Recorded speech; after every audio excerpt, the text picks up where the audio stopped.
우리 인사하겠습니다. 샬롬. 우리 옆 사람 같이 인사하겠습니다. 네, 오늘 이 밤에 하나님께서 은혜로 함께 하실 줄 믿습니다. 네. 오늘 말씀 속에서 바울은 자신을 사랑하고 마음을 다해 지원해준 빌립보 교회를 향해서 말씀을 전하고 있어요. 그래서 우리 지난 시간에 말씀을 보면 이 빌립보 교회를 향해서 바울이 어떻게 표현을 하죠? 여러분은 사랑하는 사람이 있다면 그 사람을 어떻게 부릅니까? 네, 그 사람을 이름을 부르기도 하지만 애칭을 쓰기도 하고, 그죠? 네. 여러분 자녀들의 이름을 부를 때는 어떻게 부르죠? 네, 좀 특이하게 배우자 이름 부를 때하고 다르게 좀 더 감정이 녹아져서 사랑을 담아서 달달하게 부르는 것을 볼 수가 있죠. 네, 그래서 우리가 정말 사랑하는 사람에 대해서 나의 감정과 나의 쓰고자 하는 모든 표현을 다해서 그를 부르는 것을 볼 수가 있어요. 바울 같은 경우에는 나의 기쁨이요 나의 멸류관, 너희들을 향해서, 나의 동역자들을 향해서 그렇게 표현을 하고 있습니다. 한번 따라서 할까요? 나의 기쁨이요 나의 멸류관이요. 할렐루야. 네, 하나님께서도 여러분을 향해 그렇게 불러주실 줄 믿습니다. 아멘. 네. 자, 그런데 이 바울이 빌립보 교회를 향해서 이렇게 사랑의 표현을 다 쓰고 있는데, 이 빌립보 교회에는 문제가 있었어요.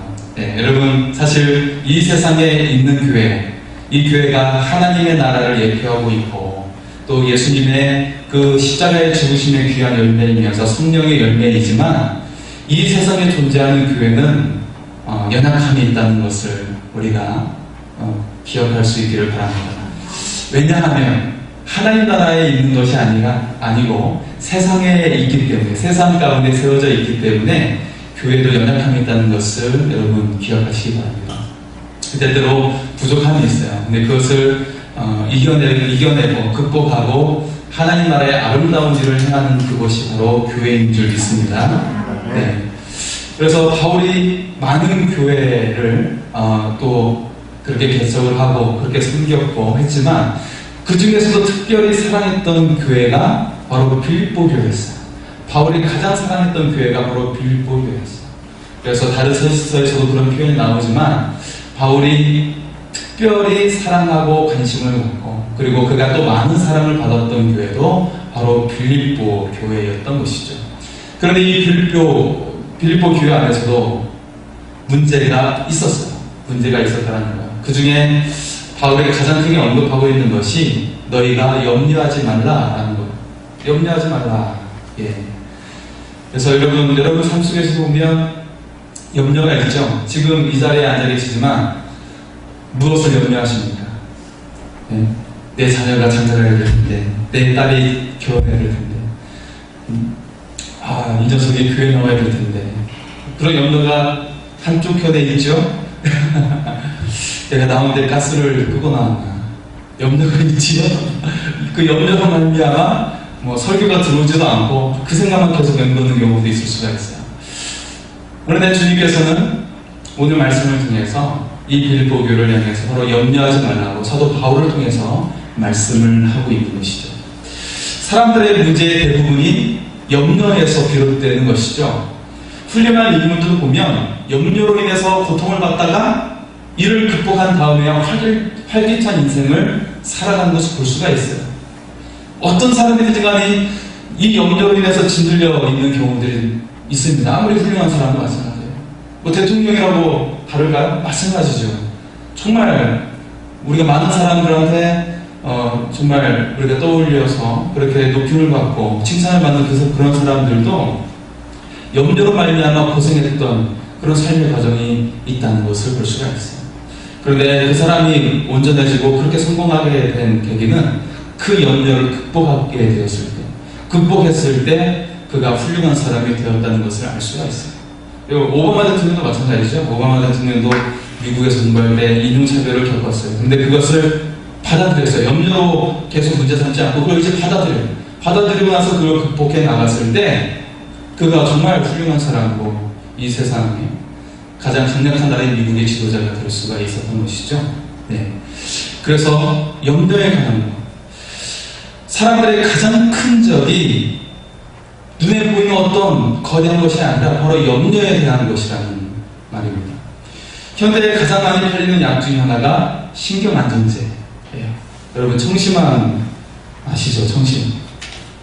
구심도 있고 그런 걸 많이 복용하는 거. 이게 다 신경안정제이죠. 네. 특히 연예인들 같은 경우에, 유명한 사람들 같은 경우에는 신경안정제 가장 강력한 것을 쓰다가, 다시 말해서 마약 같은 걸 쓰다가 이렇게 범죄자로 갇힌 사람들도 있게 되죠. 많은 질병이 염려에서 옵니다. 스트레스를 잘 관리하지 못해서 그것이 우리 몸에 염증을 일으켜요. 염증을 일으켜서 막히면 뇌출혈을 발생할 수가 있고, 그죠? 그래서 몸의 기관들이 장기가 막혀서 그것들이 문제를 발생하는 것들, 이것들이 다 우리에게 질병으로 나타나게 된다는 것이에요. 그래서 이처럼 염려는 인간을 무척이나 괴롭히죠. 사실 질병 자체보다 이 질병에 대한 그런 무서움을 가지고 있는 것, 이 질병에 대한 염려가 더 크게 그 사람의 건강을 해친다는 것입니다. 그래서 질병보다 그에 대한 염려로 사람들은 더욱 괴로움을 가지게 되고 더욱 병들게 된다는 것입니다. 그러니까 무엇보다 중요한 것은 내 질병 치료하는 것, 그거는 사실 간단할 수 있어요. 그런데 내 마음의 염려와 그 마음의 질병을 이걸 내려놓아야 돼요. 우리가 오늘 이 시간에 이 마음의 질병, 마음의 염려를 내려놓을 수 있기를 소원합니다. 염려는 건강에 적이기도 하지만 인간관계에 적이 되기도 합니다.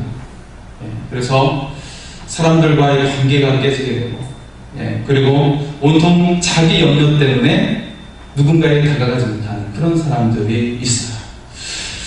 염려가 많은 교회는 성교도 못하고 교육도 못하고 어떤 일도 감당하지 못하고 여러 가지 문제가 있죠. 재정적인 문제도 있을 수 있고 또 여러 가지 참킨 문제를 인적 자원이 부족해서 하는 그런 경우도 있죠. 하지만 믿음으로 하다 보면 이것들이 은혜롭게 되어진다는 것을 볼 수가 있어요.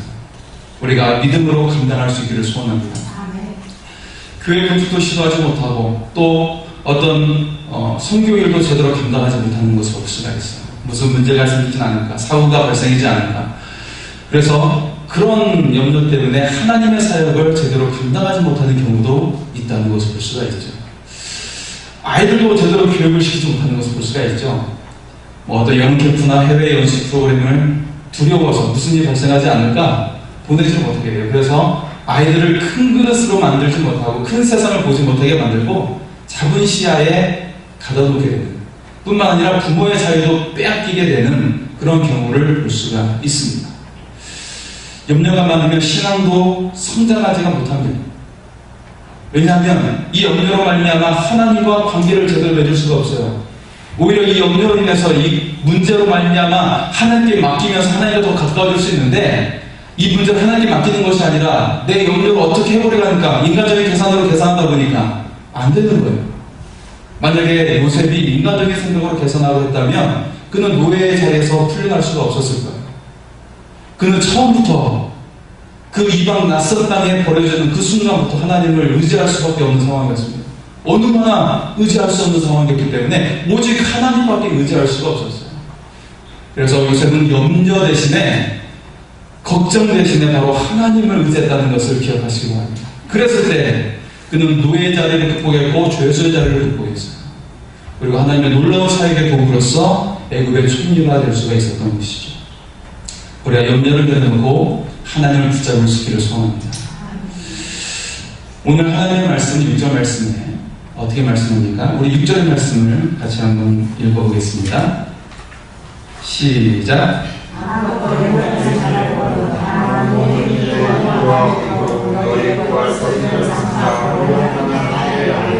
아멘.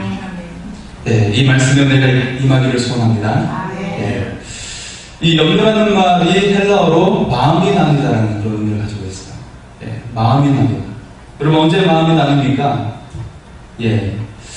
염려는 다시 말해서 둘 이상의 관심을 동시에 가지고 있을 때 가지게 되는 것입니다. 여러분 지금 이 자리에 예배 드리러 왔어요? 하나님 말씀 드리러 왔어요. 근데 다른 생각들이 계속 나요. 내가 가스불 껐나? 이 녀석이 지금 어디가 있나? 그런 생각이 들 때가 있어요. 그죠?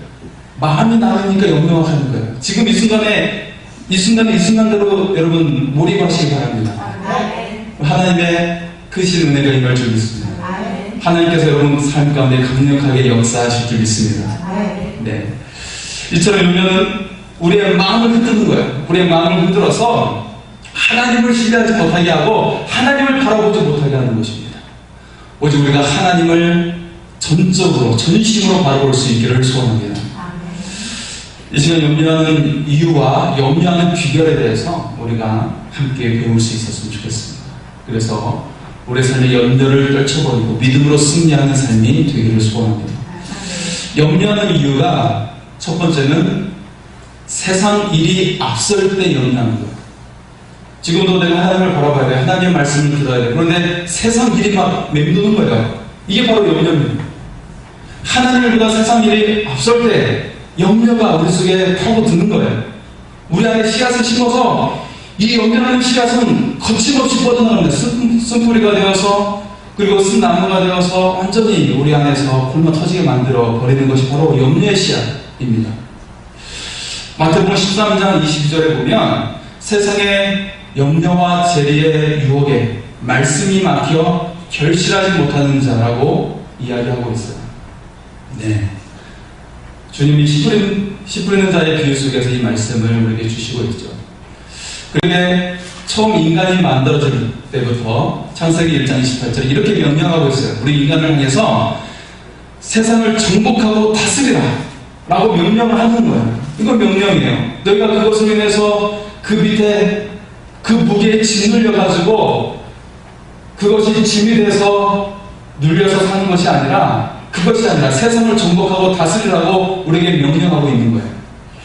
세상의 염려는 우리의 마음을 둔하게 만듭니다. 마음이 둔해지면 기쁨이 없어요. 많은 일 때문에 염려하지 않도록 우리는 믿음 가운데 설 수 있기를 소원합니다. 세상 일이 너무 많아지면 염려하게 되는 겁니다. 믿음은 단순화시키는 거예요. 믿음의 사람은 모든 것을 단순화시켜야 되는 것입니다. 그래서 하나님을 바라보고 하나님께 맡기면서 그렇게 단순화 처리하는 것, 그 과정을 우리가 가져야 됩니다.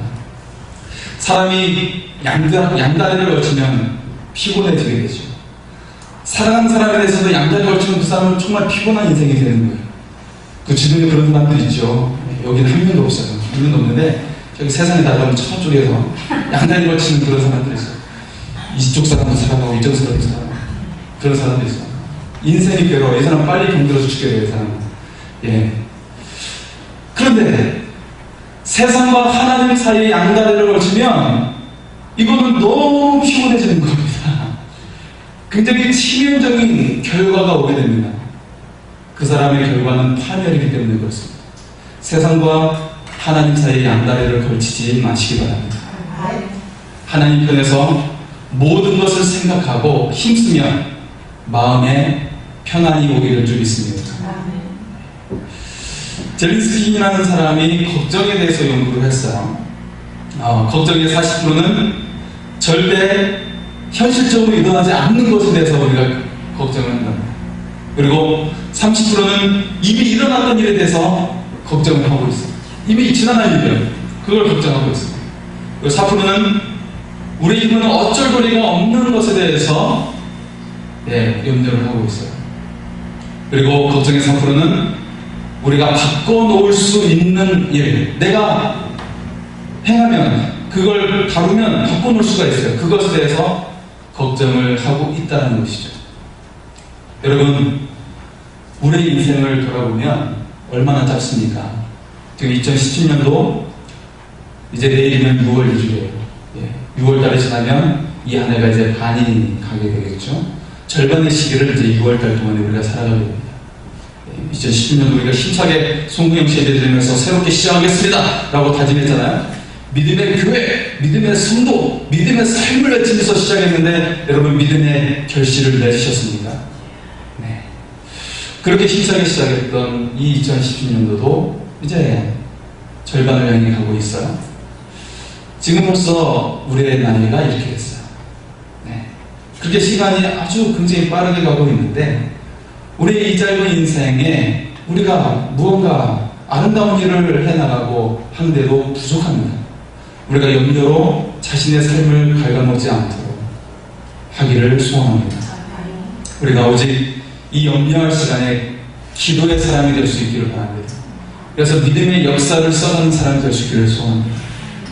우리가 염려할 시간에 서로 사랑하며 살아갈 수 있기를 소원합니다. 네. 우리가 두 번째로 먹고 사는 것 때문에 염려합니다. 굉장히 중요한 문제이죠. 오늘날도 이 일 때문에 많은 청년들이 이것을 위해서 올인하고 있어요. 자신의 모든 시간을 여기에 쏟아붓고 있어요. 그래서 가장 건강하고 가장 아름다운 나이 때 골방에 들어가가지고 독서실에 들어가서 공부하고 있고 자격증 시험 보고 있고 그렇게 청년들의 시간을 보내고 있어요.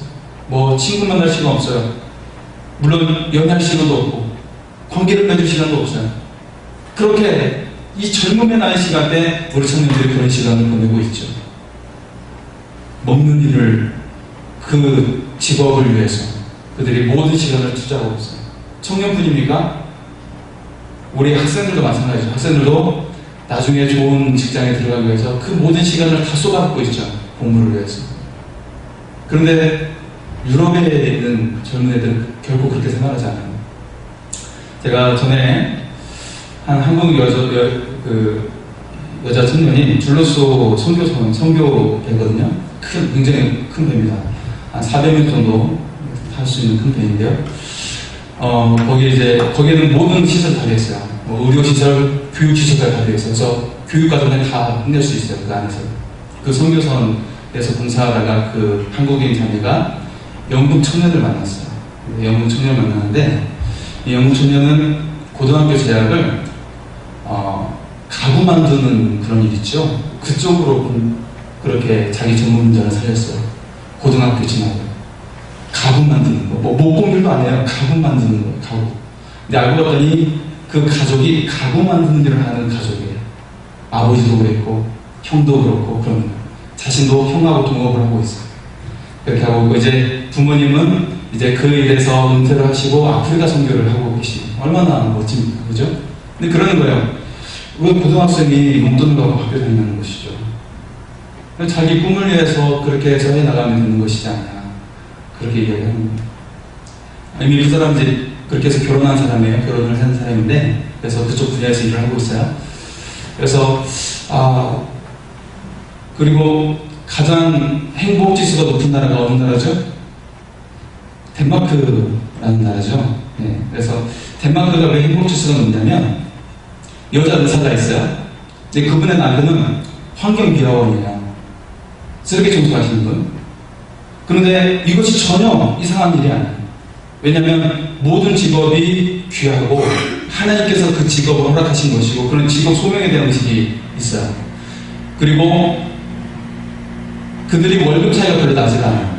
전문 직종이든 그냥 자기가 몸으로 하는 운동이 그 직업에 있든 월급의 차이가 그렇게 크게 나지가 않는 거예요. 그렇기 때문에 모두 다 귀하게 여기는 그런 분위기가 그 나라에 있기 때문에 모두 다 행복한 거예요. 그런 차별이 없기 때문에. 그렇다는 거예요. 그래서 우리나라도 선진국, 진정한 선진국이 된다면 그런 의식이 있어야 될 줄 믿습니다. 자, 그래서 그 영국인 청년이 그러는 것이죠. 네. 그래서 자신의 직업에 대해서 자부심을 가지고 있을 뿐만 아니라 한국의 고등학생들이 그렇게 시간을 허비하고 있는 것에 대해서 너무 불쌍히 여기는 거예요. 그리고 그렇게 자립심이 없이 용돈 받고 생각하는 것에 대해서도 이해를 못하는 거예요. 네. 그런 모습을 그렇게 이야기를 했어요. 물론 제가 한국말로 이야기하는 게 아니라 그 부인이 통역하기 때문에 그 부인을 통해서 이야기를 했던 것이죠. 네. 예, 먹고 사는 것 때문에 어릴 때부터 그렇게 키워주고 있어요. 얼마나 안타깝습니까, 이 한국의 현실이, 그죠? 먹고 사는 그 직업인으로 그렇게 양성이 되고 있는 모습들이 너무 불쌍한 현실이에요. 하나님께서 우리에게 뭐라고 말씀하십니까? 마태복음 6장 25절에 보면 목숨을 위하여 무엇을 먹을까? 무엇을 마실까? 몸을 위하여 무엇을 입을까? 염려하지 말라. 목숨이 음식보다 중하지 아니하며 몸이 그것보다 중하지 아니하냐 라고 말씀합니다.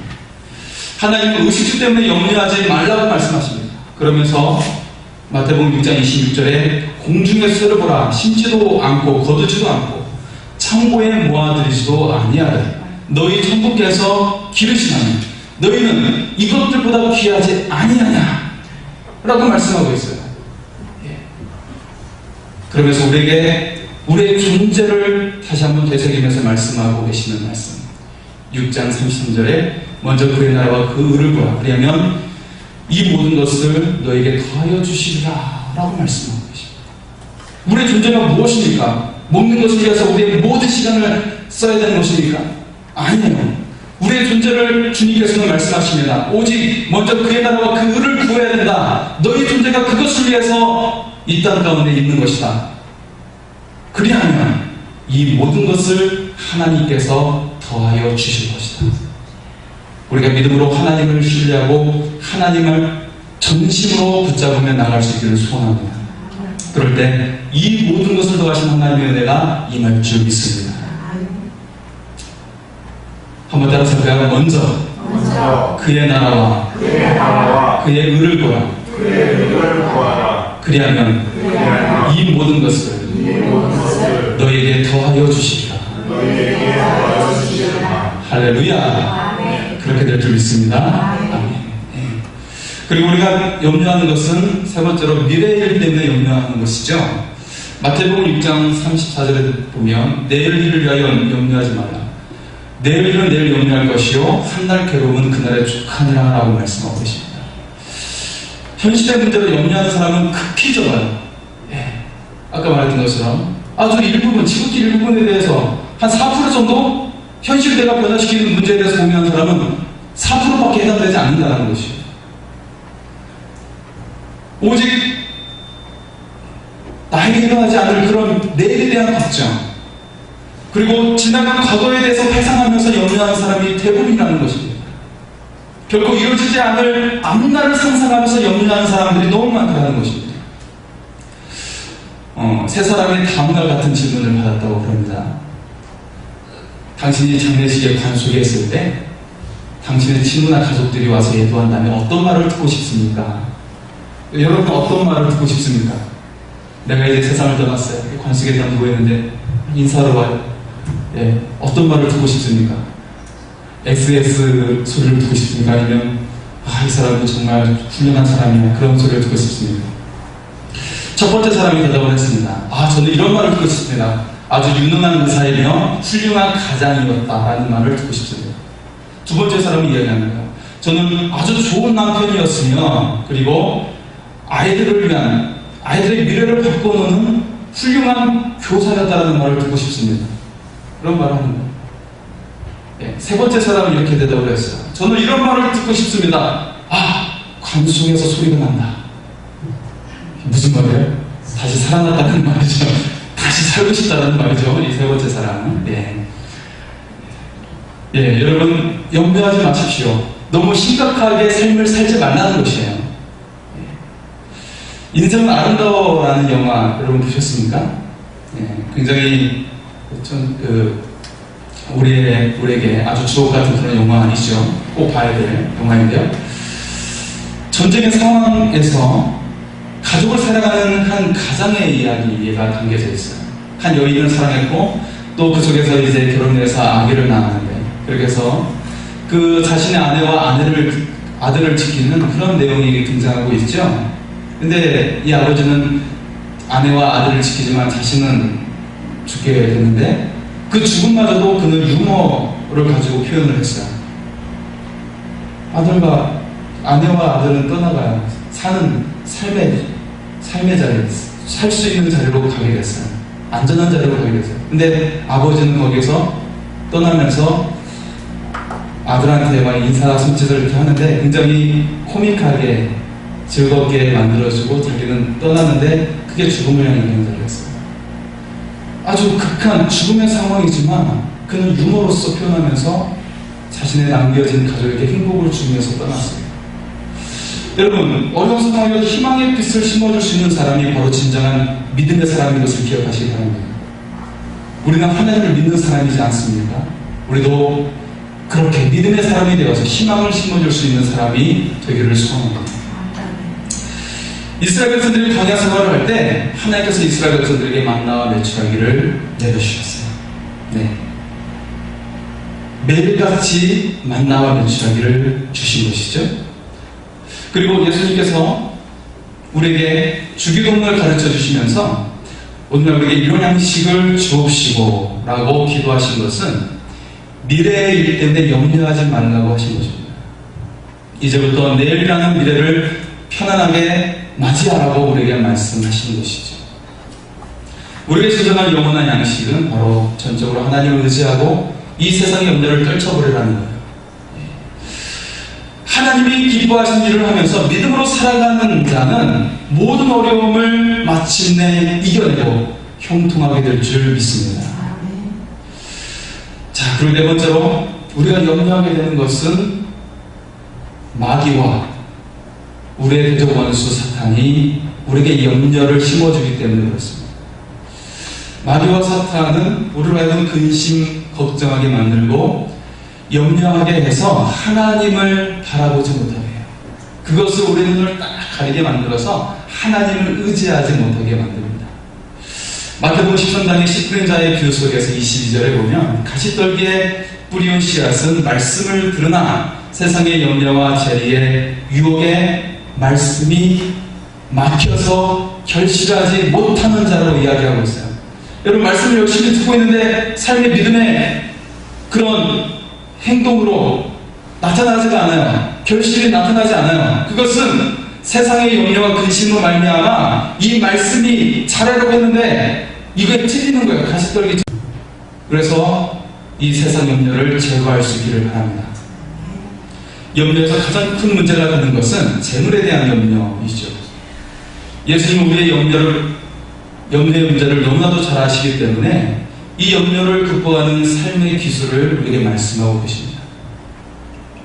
마태복음 6장에서 예수님은 재물에 관한 문제에 이어서 염려의 문제를 다루고 계세요. 산상수훈의 말씀이 이어지는 이 말씀 속에서 여기서 굉장히 돈에 대한 내용을 많이 말씀하시죠. 산상수훈의 5장과 6장에 이어지는 말씀 속에 보면 재물에 대해서 이야기하시고 염려에 대해서 말씀을 하시죠. 이 두 가지 문제는 사람의 눈을 어둡게 함으로써 하나님을 보지 못하게 하고 삶의 아름다움을 보지 못하게 해요. 하나님께서 우리에게 얼마나 많은 것을 주셨고 우리에게 정말 선하고 좋은 것들을 주셨는지를 보지 못하게 만들고 불평하게 만들고 믿음의 사람이 되지 못하게 만들고 믿음의 쌀을 잘라버리게 만드는 것이 바로 사탄의 방식이에요. 미래에 대한 비전을 상실하게 만들어버립니다. 무엇이 중요한 것인지 보지 못하게 만들어요. 예수님은 세상의 염려와 재물의 유혹이 영혼의 눈을 어둡게 만든다고 말씀합니다. 현실만 보고 영혼의 시각에서 그것들을 보지 못하게 합니다. 여러분, 우리는 오늘만 살다가 죽는 인생이 아니라 영원한 삶을 사는 존재인 것을 믿으시기 바랍니다. 자, 주님께서는 우리에게 염려하지 않도록 하는 비결을 가르쳐 주시고 계세요. 그 염려하지 않는 비결의 첫 번째는 염려하지 말고 기도하는 것이죠. 우리 아까 읽었던 4장 6절에 보면 아무것도 염려하지 말고 오직 모든 일에 기도와 간구로 너희 구할 것을 감사함으로 하나님께 아뢰라 라고 말씀하셨어요. 염려는 불신앙의 산물이죠. 염려가 하나님을 온전히 신뢰하지 못하게 하기 때문에 이 염려하는 자는 믿음을 잃어버리게 돼요. 반대로 기도는 하나님께 대한 신뢰의 표현입니다. 하나님께 간절히 부르짖는 것은 그만큼 하나님을 신뢰한다는 것이에요. 여러분, 아이가 운다는 거, 어린 갓난아기가 운다는 거 뭐예요? 내가 울면은 나의 부모가, 나의 엄마가 어떻게 해준다는 걸 알기 때문에 요청하는 거예요.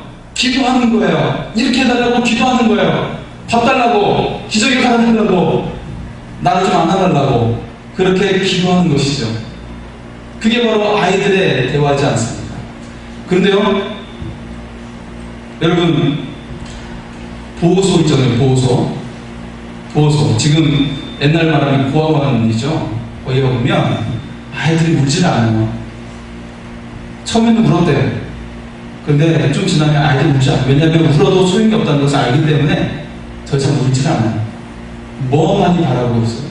멍하니 보고 있어요. 더 이상 내가 부르짖어도 응답이 없다는 것을 알기 때문에 그렇다는 것이죠. 세상에 많은 사람들이 그런 모습으로 멍하니 하면서 생활하고 있어요. 멍하면서 그렇게 삶을 지내고 있어요. 우리가 무엇을 바라보아야 합니까? 우리를 이 세상에 보내신, 우리를 창조하신, 우리를 만드신 하나님을 바라볼 수 있기를 소원합니다. 그 하나님 우리를 정확하게 아시고 우리의 체질을 아시고 우리를 정확하게 판단하시며 치료하여 주시고 회복하여 주시고 새롭게 하여 주실 줄 믿습니다. 조지 뮬러가 이렇게 말했죠. 염려의 시작은 신앙의 끝이다. 그러나 신앙의 시작은 염려의 끝이다 라고 말했습니다. 우리가 염려를 버리고 우리가 믿음으로써 기도함으로 우리의 신앙이 시작할 수 있기를 소원합니다.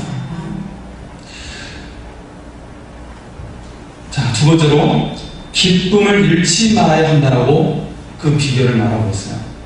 빌립보서 4장 4절의 말씀 한번 보실까요? 빌립보서 4장 4절 말씀 같이 읽습니다. 시작.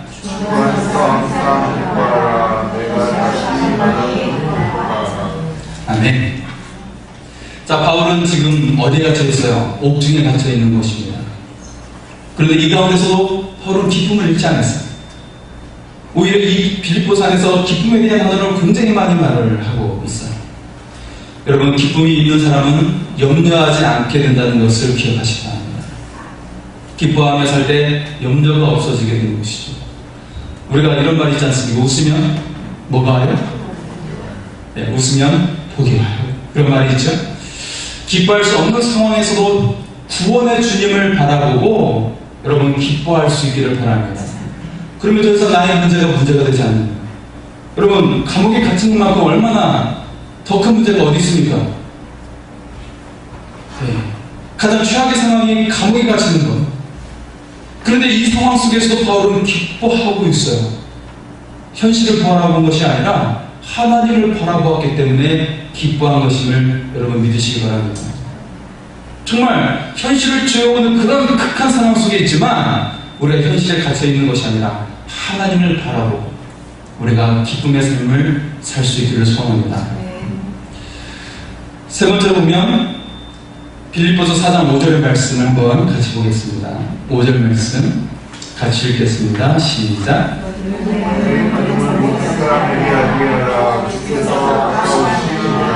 아멘. 이 관용이라는 말이 부드러운 마음, 넓은 마음이라고 이야기를 했어요. 그래서 사람이 넓은 마음을 가지고 상대를 대하면 그 사람을 능히 용서할 수 있고 그 사람을 용납할 수 있고 그래서 우리의 마음은 치유될 수가 있는 것입니다. 네. 자, 관용을 베푸는 사람은 친구도 많이 사귀게 되고 그리고 어려운 일도 오히려 복으로 바꾸게 될 줄 믿습니다. 어떤 사람은 한번 한이 맺히면 죽을 때까지 그 한을 가지고 살아가는 사람이 있어요. 내가 끝까지 참지 않는다. 그렇게 하는 사람이 있어요. 그런데 용서하면 그것이 아무것도 아니었네, 아무것도 아니었네 라고 바뀌게 될 줄 믿습니다. 예. 온유함으로 용서할 때 오히려 더 좋은 일이 있게 될 줄 믿습니다. 네 번째로 감사가 있는 생활을 해야 한다는 것이에요. 4장 6절의 말씀, 우리가 계속 반복되는 말씀이죠. 여기서 너희 구할 것을 어떻게 하나님께 아니라 감사함으로, 그죠? 여러분, 감사가 있는 사람을 염려하지 않습니다. 예. 지극히 작은 것에도 하나님께 감사하는 자에게 하나님께서는 더 좋은 것을 주십니다. 예. 여러분, 자녀들한테 뭘 줬어요? 선물 줬어요. 야, 이게 너희들 선물이야. 어린이날 선물 다 줬어요. 무슨 기념일날 선물 줬어요. 그랬더니 아이들이 아, 이게 뭐야? 아, 내가 이거 닮았잖아. 그런 애들이 있어요. 그런 애들이 있고 또 화면으로 고마워요. 너무 내가 받아놓은 거예요. 하면서 감사하는 아이가 있어요. 나중에 또 선물을 줄 때, 용돈을 주려고 할 때 누구에게 더 주고 싶습니까? 감사하는 아이한테 더 용돈을 더 주고 싶죠. 야, 얘한테는 이 오빠한테 얘기하지 마 하면서 더 주고 싶잖아요. 그죠? 근데 그게 다 사람의 마음인 거죠. 하나님의 마음도 크게 다르지가 않아요. 그죠? 감사하는 자에게 하나님은 더 좋은 것을 주시고자 하십니다. 범사 하나님께 감사하는 생활을 하고 모든 사람에게 또 감사를 베풀 줄 아는 사람이 되기를 소원합니다. 여러분, 감사는 하나의 훈련이면서 삶의 모습으로 나와야 되는 것이에요. 내가 하나님께만 감사해야지 안 되는 것입니다. 사람에게도 감사할 수 알아야 돼요. 바로 음식을 주셔서 고맙습니다. 감사합니다. 이렇게 제 옆에 앉아주셔서 감사합니다. 이렇게 고백할 수 있기를 소원합니다. 우리 옆 사람에게 제 옆에 앉아주셔서 감사합니다. 고백하겠습니다. 제 옆에 앉아주셔서 감사합니다. 네, 이 자리에 함께 해주셔서 감사합니다. 감사합니다. 네. 데살로니가전서 5장 18절에 이렇게 말씀하죠. 범사에 감사 이는 그리스도 예수 안에서 너희를 향하신 하나님의 뜻이니라 라고 말씀하고 있어요. 하나님의 뜻이 어디에 있어요? 감사하는 자에게 있다는 것을 기억하시기 바랍니다. 여러분, 이제 여러분 동전 놓고 5개씩 가져다니세요. 가져다니셔가지고 내가 하루 동안 감사할 때 이 동전을 왼쪽으로 옮기세요. 그래서 여러분 하루 동안 딱 봤을 때 동전이 다 옮겨졌구나 여러분 기뻐하면서 그 하루를 마칠 수 있기를 바랍니다. 여러분, 감사하는 삶이 될 수 있기를 바랍니다. 그리고 5번째로 하나님께 합당한 신앙생활을 해야 한다는 거예요. 빌립보서 4장 8절 말씀 같이 읽겠습니다. 시작. 무엇이든지 참되며 무엇이든지 원하며 무엇이든지 오르며 무엇이든지 존경하며 무엇이든지 사랑하며 무엇이든지 착각하기를 원하며 무슨 일이 이것들을 생각하라. 아멘.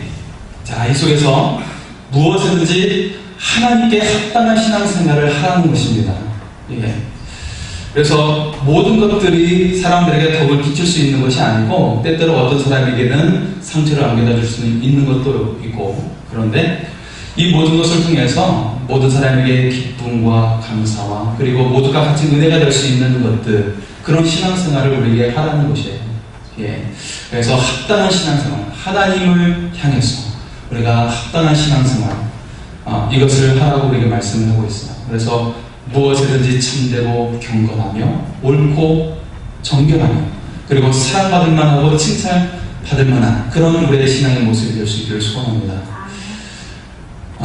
그리고 6번째로 우리의 길을 하나님께 맡겨야 한다라고 말씀하고 있어요. 시편 37편 5절 말씀에 너희 길을 여호와께 맡기라, 저를 의지하면 저가 이루시고 라고 말씀하고 있어요. 여러분, 염려를 붙들지 마십시오. 염려를 내려놓고 오직 하나님을 붙들 수 있기를 소원합니다. 그러면 하나님께서 여러분의 염려를 다루십니다. 내 염려를 하나님께 맡기고 오직 하나님을 붙잡으면 하나님은 우리의 염려를, 우리의 문제를 하나님의 손에 올려놔요. 그리고 하나님께서 이것을 다루신다는 것을 기억하시기 바랍니다. 그래서 하나님께서 가장 은혜롭게 이 모든 상황을 만들어 가시고 새롭게 하심을 기억하시기 바랍니다. 그리고 마지막 7번째로 인내하며 기다려야 한다는 것입니다. 시편 37편 7절에 보면 여호와 앞에 잠잠하고 참아 기다리라, 자기 길이 형통하며 악한 꾀를 이루는 자를 인하여 불평하여 말지어다 라고 말씀을 하고 있습니다. 예. 히브리서 10장 36절에서 보면 너에게 인내가 필요하면 너희가 하나님의 뜻을 행한 후에 약속을 받기 위함이라고 말씀을 하고 있어요. 우리의 삶에 있어서 때때로 인내가 필요하고 기다려야 할 때가 있습니다. 이것들이 정말 마음은 조급하고 한데 해결이 되지 않는 경우가 있어요. 하지만 이런 경우에도 하나님께서는 더 하나님을 의지하라는 거예요. 더 하나님을 붙들라는 것입니다. 아직 우리의 삶 속에 하나님과의 관계 속에서 영적인 때가 되지 않았다라고 하나님은 판단하시는 거예요. 때때로 이것을 통해서 우리가 더 낮아지고 더 비우기를 원하시는 겁니다. 아직도 네가 다른 것을 엉뚱한 것에 그것을 붙들고 있기 때문에 네가 나를 더 붙들기를 원한다 라고 말씀하시는 경우가 많아요. 그래서 인내함을 이뤄서 하나님을 더 의지하는 거예요. 그래서 하나님의 뜻을 더 잠잠히 구하고 결국에 하나님의 약속이 너희 삶 가운데 이루어지게 될 것이다 라고 말씀을 하고 있습니다. 여러분, 사탄은 우리에게 세상 일과 미래의 두려움을 계속 심어주면서 그렇게 우리에게 염려를 심어주고자 합니다. 그래서 사탄은 우리가 망하기를 바라고 있어요. 우리들처럼 사탄이 주는 염려로 말미암아 자신을 망가뜨리지 않도록 하시기 바랍니다. 그런데 이 염려는 유저되게 되어 있어요. 왜냐하면 염려를 하며 살았던 부모는 그것을 바라보고 그 모습을 바라보고 자라난 자녀들은 똑같이 염려의 삶을 살게 돼요. 몸에 그것들이 자연스럽게 스며들게 된다는 것입니다. 하지만 오직 오늘 우리 말씀, 하나님 말씀 붙잡을 수 있기를 소원합니다. 아무것도 염려하지 말고 오직 기도와 간구로 너희 구할 것을 감사함으로 하나님께 말해라. 여러분, 감사와 기쁨의 삶, 그리고 이 감사와 기쁨으로 인한 기도의 삶은 우리의 삶을 변화시킨다는 것을 기억하시기 바랍니다. 염려의 사람이 되지 아니하고 우리를 믿음의 사람으로 만든다는 것을 기억하시기 바랍니다. 이제는 염려의 비중을 두지 말고 감사와 기쁨이 넘치는 기도의 사람이 될 수 있기를 바랍니다. 우리는 내가 연약한 것을 붙잡고 씨름하며 살아가는 존재가 아니에요. 굳이 안 되는 거 가지고 씨름해서는 안 됩니다. 우리는 나의 강점으로 삶을 나아갈 수 있기를 바랍니다. 우리의 강점이 무엇입니까? 감사와 기쁨으로 기도하는 삶, 그것이 바로 믿는 자에게 주신 하나님의 선물인 것을 기억하시기 바랍니다. 이제 더 이상 염려의 비중을 두며 사는 것이 아니라 하나님께 감사하며 그리고 하나님 앞에서 기뻐하며 그리고 기도로서 모든 것을 맡기며 살아갈 수 있기를 소원합니다. 그래서 주님 안에서 우리는 기쁨의 삶, 형통 여러분의 삶이 될 수 있기를 소원합니다. 우리 말씀을 의지하면서 같이 기도하겠습니다.